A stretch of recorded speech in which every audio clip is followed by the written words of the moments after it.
gravando? Pronto, agora vai funcionar, não é possível? Ó, então vamos Mãe, eu falar tô o no que aconteceu YouTube. aqui na aula passada, né? Ó, na aula passada a gente falou um pouco sobre alguns fatores que fizeram Roma cair. Nós falamos a respeito do cristianismo, porque o cristianismo ele gerou não somente revoltas populares, uma revolta social da população que cada vez mais se tornava cristã, como também colocou à prova a questão da divindade dos imperadores, porque os imperadores, diante do povo cristão, não mereciam adoração, eles davam adoração somente a Deus, né? Por serem monoteístas. Então, como a população ficava cada vez mais cristã, então quanto mais cristãos estivessem no império, menos poderio eles exerciam sobre a população, de modo a serem considerados como deuses. Eles queriam um respeito excessivo, né? Então aqui os imperadores começam a perder um pouco de respeito, a sociedade começa a se revoltar contra eles pela questão das mortes em massa que são feitas. O Constantino, né, ele acaba se tornando cristão e liberando a questão dos cultos religiosos a Jesus, né? Isso também ajuda muito com que o Império Romano começasse a cair. E agora a gente vai ver algumas circunstâncias mais efetivas na queda de Roma, entrando agora no Império Bizantino. Lembra que em Roma era muito comum também a entrada de pessoas vindas de outros países, porque eles entravam como escravos de guerra, né? Então a gente também vai ver aqui algumas situações que aconteceram pelo excesso de estrangeiros que tinha aqui nesse território, certo? E aí no final eu quero passar para vocês um videozinho de resumo, né? Para vocês assimilarem melhor aqui a nossa aula. Tudo bem, pessoal? Quem está comigo? Ei, Show de bola. Beleza. Dudu tá aí? Pronto, deixa eu colocar presença pro Dudu aqui. Maria também, tia. Maria, já botei presença. Ó, eu botei presença pra Anne, Sofia, Brian, Dudu, Emily, Isabelle, Jaiane, Liana, Lincoln, Mabelle, Maria, César, Viana, Paulo, Pedro, Roberta. Tá faltando só a Ana, o Rômulo e o Vitor. Tá bom? Tá certinho. Tia, Oi. tá certo. Minha irmã me deu o microfone, agora eu vou poder falar. Uau, show de bola. Eu quero ouvir você. Então a gente tá aqui, ó. Observem essa imagem aqui. Quem fez essa imagem aqui foi o Xará do Dudu, certo? O nome dele é Eduardo Hildebrand, né? O Hildebrand, ele é um artista muito famoso. A gente vai ver várias obras dele. Inclusive, Sofia, olha que linda. Essa aqui é a vista de Santa Sofia, né, em Constantinopla, em 1852, tá bom? Estamos cheios de pessoas famosas hoje aqui. Temos o Dudu famoso, a Sofia famosa hoje aqui. Né? Eu sou famosa. E essa daqui é a cidade de Constantinopla, né? Constantinopla, será que foi dado esse nome em homenagem a quem? Em homenagem ao Bolsonaro? Não, né? Foi dado em homenagem ao Constantino, né? O Constantino, ele fundou aqui essa cidade. Na verdade, foi colocado em homenagem a ele, né? Diga. Fala, Pedro. Ou Paulo. Diga, Paulo. Paulo. Paulo. Travou. Fale comigo. Não. Tia, Oi. microfone de Paulo. Diga, Paulo, enquanto eu bebo uma aguinha. Pode falar. Tia, o que eu vi no... Posso? Pode? Eu vi um vídeo de um canal, que eu não lembro o nome, mas se eu lembrar, eu falo pra vocês que é um canal muito bom de história, que foi um vídeo da queda de Constantinopla. O que foi a queda de Constantinopla, tia? Eu só tô aguardando esse momento da aula. Pronto, a gente vai falar disso. Calma aí. Chegamos lá. Então a gente sabe que Constantinopla foi, sem dúvida nenhuma, uma das cidades mais importantes do mundo antigo. Agora, por que ela foi importante? Né? Ela foi importante por quê? Porque ela representava a questão ali dos vínculos comerciais com diversos povos diferentes. Né? Então aqui a gente tem nessa imagem a Basílica de Santa Sofia, né? Na verdade ela representa um símbolo do poder do Império Bizantino, né? Porque essa igreja foi dedicada à santa sabedoria de Deus, né? Por isso que chama Santa Sofia, né? Santa Sabedoria. E a gente chama Sofia justamente porque do original grego significa sabedoria. Viu, Sofia? Você já sabia, né, que seu nome significa sabedoria, né? Eu já tinha Sofia falado. significa sabedoria. Eu já tinha falado na aula da Grécia Antiga, né, sobre isso. E até falei com a sua mãe, né? A sua mãe estava falando para mim a respeito de você nesse dia. Aí eu falei com ela, chamei o nome dela, era até uma live, era uma live no YouTube. E aí eu disse que tinha chamado seu nome, né? Porque eu me lembrei que a gente ia falar sobre isso, né? Aí, o que a gente vai falar hoje, então, aqui? Vocês estão comigo na página 19. Aqui, a gente está mostrando para vocês aqui o mapa da cidade de Constantinopla, tá bom? Aqui, nessa imagem que eu estou projetando, talvez não fique muito nítido, mas se você ler aí no seu livro, fica bem facinho de você acompanhar, tá?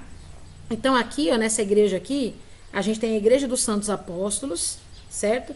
Essa linha amarelinha aqui, ó, é um aqueduto, certo? Que abastecia aqui a cidade. E aqui a gente tem essas muralhas aqui, né, ó. Aqui é o portão, ó, do portão dourado. Aqui a gente tem o Fórum de Acádia. Aqui é o Fórum de Boi. Eu não sei se é boi ou boi, não sei como é que é. Aqui esse redondo é o Fórum de Constantino. E aqui é a Igreja de Santa Sofia, certo?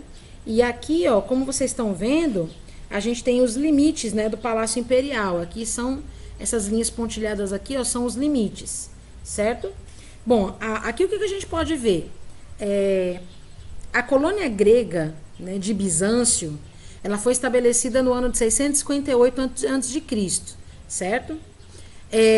Quem foi considerado o fundador aqui dessa região foi Bizas, tá? Por isso que chama Bizâncio. Geralmente, vocês podem até perceber que geralmente a gente pega o nome do fundador e batiza a cidade, né? Batiza a localidade, né? Constantino, Constantinopla, Bizas, Bizâncio, né? Então, foi em homenagem aí a ele, né? Ao Bizas, que essa cidade recebeu aí o primeiro nome, né? Então, Bizâncio era, assim, comercialmente estratégica, né? Por quê? Porque ela ficava na entrada do Estreito de Bósforo, que ligava o Mar Negro até o Mar de Mármara, e como ligava esses dois mares, era possível também ter acesso aí ao Estreito de Dardanelos. Então, como naquela época o comércio ele era todo realizado por mar, quanto mais ligação você tivesse entre eles, as cidades que ficavam próximas a eles eram as mais procuradas para que servisse ali de caminho mais curto entre uma distância e outra. Então, elas passavam a ser uma rota especial de controle comercial, tá? Quem dominasse essa região aí ia ter o controle de todo o comércio. E como naquela época todo mundo queria o poder mundial, queria ficar rico às custas de tudo que já tinha sido conquistado, assim foi. Então, essa região aqui, como vocês podem ver, ó, a gente tem aqui o Estreito de Bósforo, aí a gente tem aqui o Mar de Mármara. Então, toda essa região aqui, ó, ela era muito importante economicamente. Quem dominasse essa região aqui estava feito na vida. Então, esse local ele começou a ser o quê? Disputado, porque várias pessoas queriam essa mesma localidade, esse domínio. Então, Bizâncio ele foi um local de trânsito de vários produtos, e quanto mais pessoas andavam por aqui, mais conhecimento, mais cultura, mais dialetos eram o quê? Eram propagados, eram divulgados. Então, você acaba tendo não somente uma rota comercial obrigatória, um controle comercial, porque é obrigatório passar por esse lugar, mas você também tem o quê? Você tem a difusão de diversas linguagens, de diversas culturas e de diversos povos. Então, aqui você começa a ter a mistura de cultura. Por exemplo, eu vou usar aqui um exemplo bem legal para vocês. Vamos dizer que o Paulo, ele fala inglês, tá? A Roberta, ela fala chinês. E a Isabelle, ela vai... a Isabelle vai falar alemão, né? Só que os três são comerciantes. Eles querem vender os seus produtos uns para os outros. Como é que você vai vender o seu produto para um estrangeiro que não conhece a sua língua? Sendo que você sabe que ele tem dinheiro para pagar bem caro pelo seu produto. Ele quer comprar o seu produto, mas ele precisa entender o que você está dizendo. Então você acaba tendo contato com esses povos, aprendendo uma maneira de se comunicar com eles por causa do dinheiro. Então você se esforça para aprender uma nova cultura, para você conquistar o seu cliente, né? Sabe aquelas conversinhas mole de vendedor? Nossa, ficou linda essa roupa em você. Seu marido vai adorar. E começa. Eu não sou casada. Menina, como que você não é casada? Imagina, uma mulher tão bonita como essa, você não é casada. Ah, eu não sou casada, mas eu já tenho filhos. É mesmo, eu também tenho. Aí você começa a divulgar suas informações pessoais por causa do comércio. Entende? Então aqui as pessoas começaram a se conhecer de diversas nacionalidades diferentes e aprenderam a compartilhar informações e fazer essas informações serem compreendidas. Tudo para que o comércio fosse executado, tá?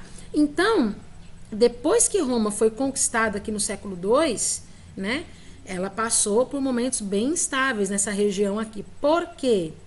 Porque por ser uma região desejada pelos domínios comerciais, então essa área virou uma zona de confronto, né, vamos dizer assim, né? A gente chama de sitiamento, ou então cidade sitiada, né? O que é uma cidade sitiada? É uma cidade que fica sempre espreitada aí por pessoas que a qualquer momento estoura uma guerra lá dentro, né? Então o que acontece? Como era uma cidade muito desejada... Diga, pode falar, Paulo. A Constantinopla, no caso, Certo. Ela era como as cidades gregas antigas, que ela era uma cidade-estado, ou ela era meio que dependia do governo? Não, Constantinopla ela tinha sua importância, né?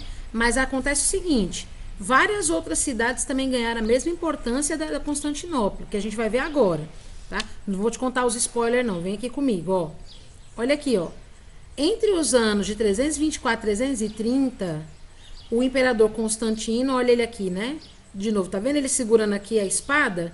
Mas a espada sempre de cabeça para baixo para simbolizar a cruz que ele tinha visto, né? Então, Constantino, ele determinou a construção de uma nova capital, né? Para o Império Romano, né? Que essa cidade tinha que estar localizada aí no Oriente, né? E ele escolheu, então, a colônia grega de Bizâncio, né? Então, nela foram erguidas novas construções. A localidade passou a ser chamada até de Nova Roma, porque ele investiu tanto na construção ali daqueles lugares, que eles começaram a chamar de Nova Roma. Então, no ano de 330, a capital recebeu tanto preparativo, tanto investimento, e aí sim o nome dela foi modificado para Constantinopla. Então, entenda que ela se tornou uma nova capital. Nesse momento aqui, ela é nova. As construções muito exuberantes, né? Isso no ano de 330. Então, era a colônia grega de Bizâncio, que passa a ser chamada agora de Constantinopla em homenagem a Constantino. Então, agora ela é a cidade de Constantino, tá? Essa capital aqui, que ela foi colocada, ela tinha maior relevância nesse momento, né? Mas em 395, o governo, né, o império passou por um problema tão grande, uma crise tão grande. Por quê? Porque o imperador Teodósio, ele dividiu o Império Romano em duas partes, né? Então perceba que de 330 até... Eles sofreram uma crise, tipo como os Estados Unidos sofreram a crise de 29? É mais ou menos. É porque a crise de 29 tem a ver com a questão da economia mundial, né? Aqui, a gente não vai ver um problema que vai abalar assim, o mundo inteiro. Vai abalar... o império, né? Que o Império Romano era grande, muito grande, né? Mas aqui, o imperador Teodósio, ele divide em duas partes, né? E quando ele divide é que é o problema. Você entende que, até a própria Bíblia mesmo diz que uma casa dividida, ela não prevalece, né? Casa dividida não prevalece. Então, quando dividiu, meio que enfraqueceu o poder de Roma, certo? Então, aqui a gente percebe o seguinte... o Teodósio, ele dividiu o Império Romano em duas partes, ficou o Império Romano do Ocidente, com a capital em Milão, e depois até mudou para Ravenna, e depois ficou o Império Romano do Oriente, com a capital em Constantinopla. Perceba que Constantinopla, ela é uma cidade forte, ela é uma capital forte. Até 395, ela era a mais importante do Império. Com a divisão do Império, agora tem uma outra capital que tem a mesma importância que ela.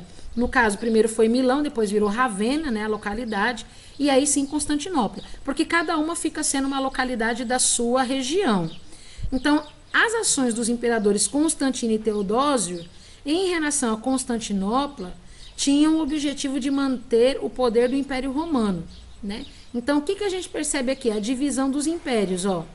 Aqui na página 20, você já tem um mapa observando a divisão aí dos impérios, né? O Império Romano do Ocidente e o Império Romano do Oriente. E em cada, vamos dizer assim, localização, em cada localidade, você tem aqui as regiões mais importantes, né? Então aqui você vai ver, ó, regiões como, por exemplo, a Gália, Paris, a Cercóvia, Roma, ficaram todas do lado ocidental. Do lado oriental, a gente tem Mileto, Éfeso, Grécia, né? A Ásia Menor, todas do lado oriental. Então a gente agora tem duas cidades de grande importância. Uma capital aqui do lado oriental, e uma capital aqui, ó, nesse lado oriental, uma capital aqui do lado ocidental, certo?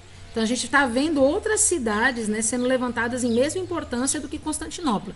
Mas Constantinopla ainda tinha uma importância extra. Por quê?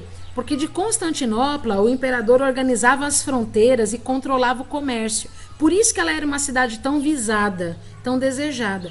Porque quem dominasse Constantinopla controlava o comércio. Quando você fala de comércio, você fala de dinheiro, né? Outra coisa que a Bíblia também fala, que o amor ao dinheiro é o princípio de todos os males, né? Todos os males por conta do amor ao dinheiro. Então, o que acontece? As pessoas começaram a desejar o domínio de Constantinopla para se manterem ricas, firmes no poder.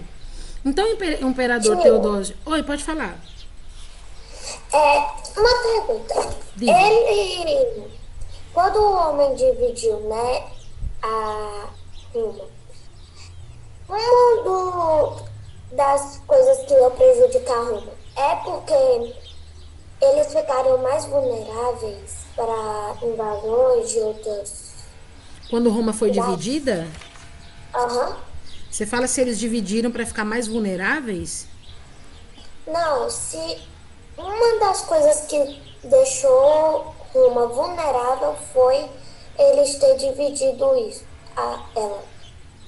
Foi sim, com certeza. Porque assim, o imperador Teodósio, ele tinha o objetivo de facilitar a administração e a defesa do território, certo? Essa era o principal objetivo. Eles achavam, no caso Teodósio, ele achava que se o império fosse dividido em Oriente e Ocidente, o império seria bem mais assim organizado na questão das defesas civis, certo? E na questão de combate. Então Teodósio ficou cuidando de um lado, Constantino ficou cuidando do outro, certo? Só que o problema é que quando houve a divisão, vários fatores, né, começaram a contribuir para a sua queda. E aí, no caso do Constantino também ter aderido ao cristianismo, também foi um fator decisivo. A gente vai ver isso daí por quê lá na frente, certo? Então, o importante é a gente saber que Constantino, ele estava chefiando um lado do império e Teodósio II, do outro lado do império. E eles fizeram essa divisão no objetivo de talvez até articular melhor o seu exército, né? Para a defesa, né, do espaço, para a defesa ali do território. Então, o que eles fizeram? O Teodósio II, ele determinou a construção dos muros da cidade, né? Naquela época, as cidades, elas tinham muros. Era muito comum as cidades terem fortalezas, né? Muros muito altos, muito grossos, né? A ponto desses muros, muitas vezes, eles terem até casas construídas dentro das muralhas deles, de tão grandes que elas eram, né? As muralhas mesmo da cidade de Jericó, por exemplo, elas eram tão grossas que famílias inteiras moravam dentro delas. Ela tinha cerca de 4 metros de largura, né? Então eram bem grandes. Então, quando o Ocidente, né, passou a ser saqueado por povos bárbaros, o Oriente estava se organizando para se proteger, né? Então aqui a gente está vendo, ó, a parte restaurada aqui do muro de Constantinopla, né? Uma foto de 2006, bem recente. E a gente percebe que Constantinopla ela foi construída para ser uma cidade cristã, certo? O desenvolvimento Tia, eu dela... tenho uma pergunta. Pode perguntar.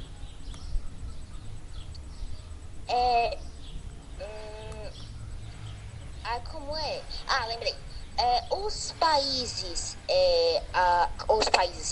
os territórios do Império Romano, eles foram que nem os países tipo de 1800 que declaravam independência, tipo algum território proclamou independência do Império Romano? Sim, hoje a gente sabe que as localidades elas são todas independentes, né? Todos os países proclamaram a sua independência.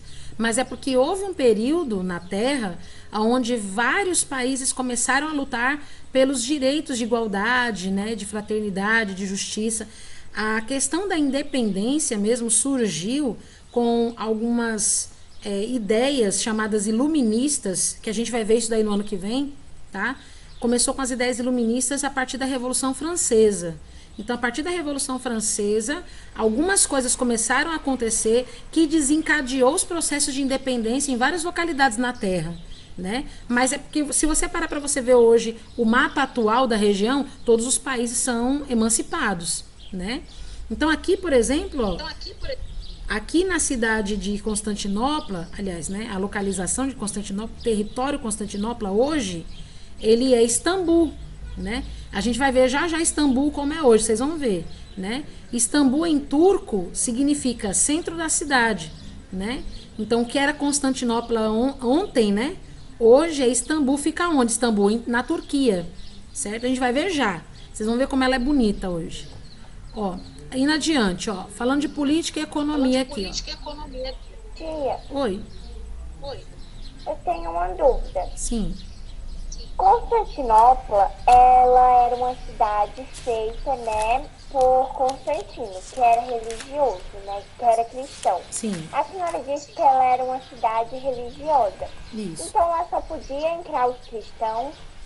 Não, não. Na verdade, o cristianismo ele já ensina você a aceitar as pessoas independentemente da sua nacionalidade, né? Uma das primazias do cristianismo justamente é ir a todos os povos, né? E ministrar Jesus e falar de Jesus a toda criatura, né? Então eles não tinham esse tipo de receio, porém eles tinham uma organização, claro, né? Uma organização para você poder receber aí os estrangeiros.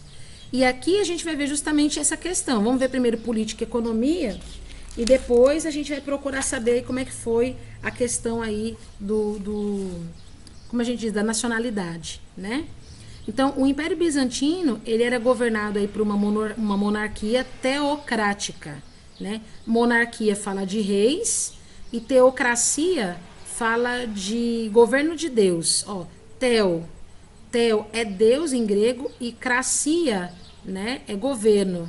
Então, teocracia é o governo de Deus. Então, monarquia teocrática é um reinado, é um rei que se rende às orientações aí de Deus, certo? Então, o imperador, ele era considerado um representante de Deus. A partir daqui do Império Bizantino, a partir daqui da teocracia, muitos outros governos se levantaram, principalmente na Europa, né? Porque aqui a gente está falando de uma região também, né, da Europa, aonde a teocracia ela foi utilizada. As pessoas eram eleitas ou elas estavam na função de líderes, né, da nação, mas eles eram teocráticos, ou seja, eles acreditavam que eles eram representantes de Deus no comando do exército, no comando da igreja e na administração do Estado. Então era muito comum, e você já deve ter ouvido falar isso, e no 7º ano que vem a gente vai ver isso também, já ouviu falar das guerras santas, né? Eu esqueci agora, as cruzadas, né? As cruzadas eram as guerras santas, onde as pessoas matavam outras, né? Se dizendo ser por envio de Deus. E aí, muitos muçulmanos foram mortos, né? Muçulmano é aquele que adora Alá, né? Foram mortos por conta dessas cruzadas que eram estabelecidas, né? Em nome de Deus. Né? E quando é que Deus mandou você matar alguém, né? Então, é isso. Dando assim um spoiler do ano que vem que vocês vão enfrentar, né? Então, a partir daqui, ó, a partir da ideia de você fundir, né? De você juntar a questão do cristianismo junto a um governo, você começa a ver a teocracia, que é o estabelecimento de um chamado, né? Eles entendem que eles foram chamados, que eles foram, vamos dizer assim, conquistados em Deus para exercer essa função, né? Falando sobre cesaropapismo, né? O que é cesaropapismo? Cesaropapismo é quando você vai juntar a palavra César. César significa aí o poder dado aos antigos imperadores romanos, né? Todos os imperadores romanos, eles eram chamados de César, né? E o termo Papa significa que é a principal autoridade da Igreja Católica. Então a gente diz que cesaropapismo seria os imperadores que tinham uma função ligada a Deus para administrar tanto a Igreja quanto o Estado nas condições de governador que ele tinha. Então, o Constantino e outros imperadores que acabaram sucedendo ele instalaram vários símbolos cristãos aí em toda Constantinopla. Era cruz, eram algumas relíquias dos apóstolos, né, que eles achavam que eram dos apóstolos, né? Não posso dizer que era ou que não era, mas geralmente essas relíquias, a gente vai ver isso daí no ano que vem também, mas essas relíquias, elas eram as questões ali de itens, de objetos que os apóstolos ou até mesmo Jesus Cristo poderiam ter usado. Eu não sei se você já ouviu falar disso, mas a gente tem um objeto muito famoso guardado em Roma, né, lá na Itália, chamado de Santo Sudário. E o Santo Sudário seria aquele pano que vocês não encenaram a Paixão de Cristo esse ano. Isso aqui ia ser muito importante para vocês conhecerem a história, né? Foi muito ruim, eu queria ter ensinado. Eu também queria ter visto vocês em ação. Só que nessa vez a gente vai ensinar. Eu não sei, porque a Páscoa já passou. Só que foi nessa vez. A Páscoa já passou, eu não sei. Páscoa é em abril, né? A pandemia não deixou a gente fazer Paixão de Cristo esse ano. É que assim, eu vou contar mais ou menos para vocês a história do Santo Sudário. Para vocês entenderem mais ou menos o que eram esses objetos aqui chamados de relíquias, tá? Porque se vocês não entenderem esse contexto de relíquias aqui hoje, no ano que vem vocês também não vão compreender. Então, dizem os historiadores, e isso é real, tá? Isso que eu vou contar para vocês, isso é real. Que quando Jesus ele estava carregando a cruz, indo em direção ao Gólgota para ele ser crucificado, ele caía algumas vezes, né, durante a trajetória, porque ele estava muito fraco, muito debilitado, porque ele ficou apanhando da noite anterior, né, de quinta-feira à noite até a sexta-feira, né, em prisão. No meio do caminho, foi chamado um rapaz de Cirene. Cirene é uma localização ali, né, do Oriente, e ele tinha pele negra, né, ele foi chamado para carregar a cruz de Jesus, porque ele não estava conseguindo aguentar. Então esse cara, esse Simão, que ele era um sirineu, né, lá da cidade de Cirene, ele ajudou Jesus a carregar a cruz e ajudou Jesus, né, ele carregou os dois. Aí, numa das quedas, uma das vezes que Jesus caía, uma das mulheres que seguia Jesus foi até ele para enxugar o rosto dele, que estava muito ensanguentado. E quando colocou aquele pano no rosto de Jesus, limpando um pouco daquele sangue que estava caindo, a marca do sangue ficou no pano. E ficou ali como se fosse carimbada ali a imagem do rosto de Jesus. E esse pano ainda existe, né? Esse pano é uma relíquia, tá? Esse existe. É um pano que foi utilizado. Se eu encontrar aqui, eu vou até anotar aqui para não esquecer de falar com vocês, tá? Lembra aí da gente procurar o Santo Sudário. Aí, até esse hoje pano, existe esse pano mesmo, existe. ou é uma réplica? Não, existe. Tem várias réplicas, claro que tem, mas existe, né? Então, esse pano seria uma das relíquias, né, de Jesus, dos usos de Jesus. Mas tem várias outras coisas que eles dizem que são relíquias dos apóstolos.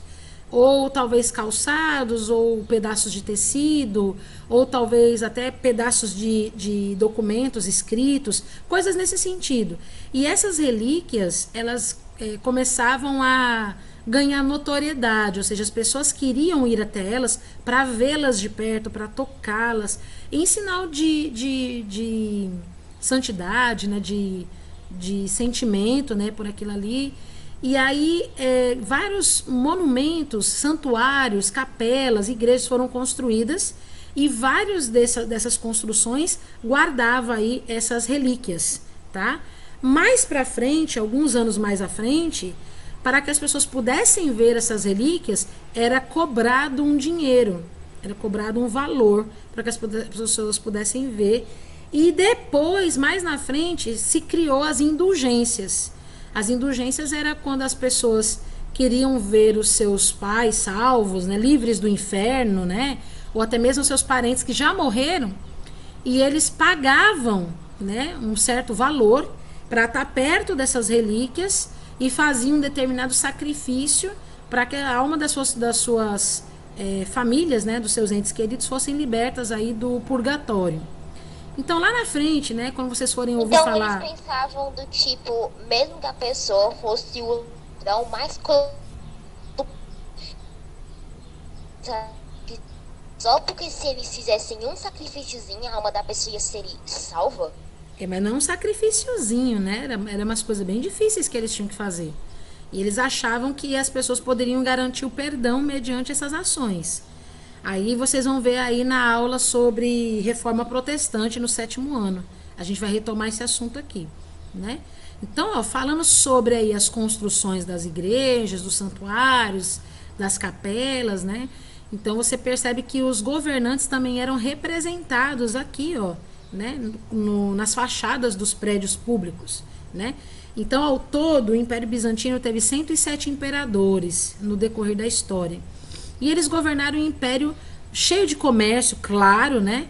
Onde eles precisavam lutar bastante para defender os seus territórios, principalmente a capital, né, Constantinopla, e porque era alvo, né? Era alvo daqueles que desejavam se apoderar das riquezas. Imagina se Roma já era rica. Constantinopla ficou muito mais, né? Então, vocês precisam compreender isso. Vamos avançar aqui um pouquinho mais aqui ó, no mapa. Perdão, aqui no mapa, ó. A gente tem aqui o Mar Negro, o Mar Mediterrâneo. Todo mundo está acompanhando aí? Pronto. Toda essa região aqui, ó.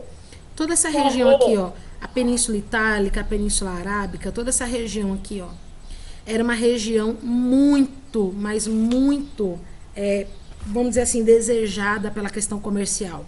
Aqui vocês veem Roma, ó. A parte do Império Romano. Aqui vocês veem o Império de Constantino, né? Então, não é muito longe, mas vocês podem ver aqui o tamanho, né, a dimensão do império, né, que estava sob o poder de Constantino. Ok, indo mais adiante aqui, ó, na página 23, a gente está vendo aqui que eles tiveram aí várias invasões e várias revoltas internas, né? Como que aconteceu essas revoltas internas? Eu vou te dizer já já. Tiveram tantas revoltas internas e tiveram tantas pessoas tentando invadir, né, esses territórios, que eles tiveram que dividir o Império Bizantino em províncias. Observe o que aconteceu. Primeiro, para eles garantirem segurança de um território muito grande, eles dividiram em 2 pedaços. E agora, para conter todas essas revoltas, eles dividiram em menores pedaços. Né? Então, eles estão colocando vários governadores para administrar cada província. Tá percebendo como é que tá ficando? Né? Quebra-cabeça. Tá ficando uma coxa de retalho esse negócio, né? Então, aqui, a organização agora, ela era caracterizada pelo quê? Pela ação de um juiz, de um governador e de um general. Então, cada província tinha o seu próprio governador e o seu general, e tinha um juiz para poder ajudar aí na administração do território. Para reforçar o exército... Vai dar um belo problema. Vai gerir pessoas é um problema, né? Então, para você recrutar pessoas para formar o exército, você tinha que ter estratégias, né, de distribuição de terras em troca da prestação do serviço militar. Por que isso? Por que você dá terra para uma pessoa que vai defender você no serviço militar? Para você fixar bem na ideia da pessoa de que ela tem que defender o seu próprio território. Então, para conquistar pessoas para servir no exército, eles começaram aí a fazer um programa aí do Minha Casa Minha Vida. Sabe como é Minha Casa Minha Vida hoje em dia? Né? Ó, vem e lute no meu exército, eu te dou um pedacinho de terra. Minha Casa Minha Vida. Vem, sirva-me. Era desse jeito. Então, Constantinopla, capital do Império Bizantino, né, foi uma cidade frequentada por pessoas de todo lugar do mundo, né? Por quê? Porque ela é localizada num lugar estratégico e ela comercializava especiarias, né, joias, tapete. Uma coisa também muito importante na época, eles comercializavam seda, certo? Então, da onde que vinham essas mercadorias? Por exemplo, os temperos vinham da Índia, né? As peles, que eram também garantia de aquecimento no inverno, né, vinham de Moscou. A seda era produzida na China. Os escravos, as joias, os tapetes, né, que eram abastecidos aqui nesse comércio, vinham de todos os lugares da Europa e da Ásia. Então perceba a quantidade de nações que frequentavam esse lugar aqui. E a economia bizantina, né, o que acontecia? As pessoas tinham moedas de metal, né, para as atividades comerciais. E essas moedas, elas tinham que ser de ouro, de prata ou de cobre, né? Algumas delas tinham até a imagem desenhada, né, de algum imperador bizantino, né? Então aqui a gente tem uma moeda, né, com a imagem do imperador Basílio, né? O imperador Basílio I com seu filho Constantino, certo? Outras duas cidades aqui do Império Bizantino, né, se destacaram, vocês já conhecem. Alexandria, vocês já conhecem, que a gente já viu aqui no bimestre passado. E essa aqui agora é Tessalônica, né? Tessalônica é uma cidade que você vê muito na Bíblia, né, que fala a carta aos Tessalonicenses, né? Então, Tessalônica é uma cidade que realmente existiu, ela tem a sua história, né? E Tessalônica, no passado, ela foi a segunda cidade mais importante do Império Bizantino, né? Então, o que tinha de interessante nessas cidades? Elas eram, primeiro, bem organizadas, bem estruturadas, né? Elas tinham uma estrutura diferente das outras cidades. Elas eram centros comerciais, elas eram centro de grande cultura e intelectualidade, como por exemplo a Alexandria, que a gente sabe o significado dela, né? Ela era uma cidade biblioteca, né? Ou então um centro de pesquisas, vamos colocar assim, né? Bem maior, né? Porque tinha de tudo em Alexandria, como a gente estudou na época de Alexandre o Grande. Então, Tessalônica tinha sua história, tinha sua tradição, tinha uma organização social parecida com as das capitais, né? Porque ela tinha pertencido, ela tinha sido, né, pertencente aí ao mundo grego. Alexandria, ela estava localizada no Egito e ela era o principal centro comercial ali do ambiente mediterrâneo. Então, nessas duas cidades tinha um grande número de pessoas cultas, de filósofos, de estudiosos. Então não eram pessoas que podiam ser enganadas, não eram pessoas que podiam ser ludibriadas, eram pessoas inteligentes, pessoas estudadas, informadas. Então essa região aqui que a gente chama de região mais oriental do Império, né, ela ficava bem distante da capital. Por isso que ela acabava recebendo muita influência dos estrangeiros. Então na Mesopotâmia, por exemplo, né, que tinha aí a presença dos persas, né, os persas eram rivais dos bizantinos, né? E na Península Arábica também tinha os árabes, né, que eram nômades, né, aqueles nômades comerciantes, né, que vinham de todas as regiões. Então, essas cidades elas tinham um aspecto fortificado. Elas tinham muralhas bem fortes, bem altas, né, que fazia o controle de entrada e de saída das pessoas. Não era qualquer pessoa que podia entrar, né? Os moradores não tinham direitos políticos e os administradores cuidavam aí das leis e dos impostos, certo? Quem que eram os administradores? Era o governo, né? Tinha um governador, tinha um chefe do exército e tinha um juiz. A grande quantidade dos impostos que eles arrecadavam aqui, né, dava para a monarquia bizantina a oportunidade de contratar guerreiros que eram chamados de mercenários, né? O que é o mercenário? O mercenário vai ser um soldado que ele vai trabalhar por pagamento, mas ele não tem vínculo nenhum, ele não presta fidelidade a ninguém desse território, a governador nenhum. Ele é tipo um freelance, sabe? Ó, você tá me pagando, eu vou trabalhar para você por tanto tempo, depois tchau e benção, sabe? Esses mercenários, né, eles eram contratados quando era necessário. O objetivo é que eles mantivessem, né, a ordem interna, né, e protegessem as fronteiras. Então, mercenário é o cara que trabalha em troca de dinheiro. Ele vai trabalhar não por nacionalidade, não por amor à coroa, não para proteger os seus patrícios, mas ele trabalha freelance. Ele não é um funcionário contratado, é um funcionário público. Ele não é um funcionário público. Ele é um cara contratado para exercer os seus serviços. Ó, tá vendo aí? Nessa época já tinha isso, tá vendo? Então, os comerciantes, eles apoiavam essa política, por quê? Porque eles poderiam ter quantos mercenários eles precisassem para garantir a sua segurança enquanto eles estivessem fazendo seus negócios, né? Vamos dizer que seriam aí os guardas, como é que chama? Guarda-costa particular. Eles eram os guarda-costas particulares, né? Então, mesmo que tivesse aí um comércio bem movimentado, né, principalmente em Constantinopla e em Alexandria, por exemplo, a economia do Império Bizantino também contava com a agricultura, como sempre, que também precisava ser bem vigiada. Então, nos campos, as pessoas se organizavam em aldeias e aí algumas casas eram formadas, algumas plantações, né? E tudo isso, o exército também estava ali junto, crescendo junto.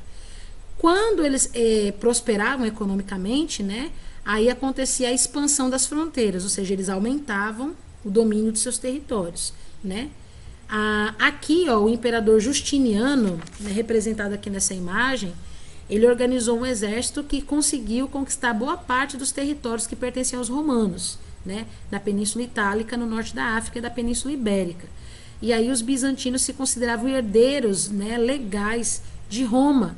Então, por essa razão, esse imperador procurou juntar territórios, né, que haviam integrado o Império Romano, e essas conquistas aí foram mantidas, mas só enquanto Justiniano estava vivo. Depois que ele morreu, o Império passou a sofrer aí as invasões dos estrangeiros, né, e não resistiu. Aqui é a imagem de Justiniano feita em mosaico, ó, muito bonito, né? Agora, oi, pode falar.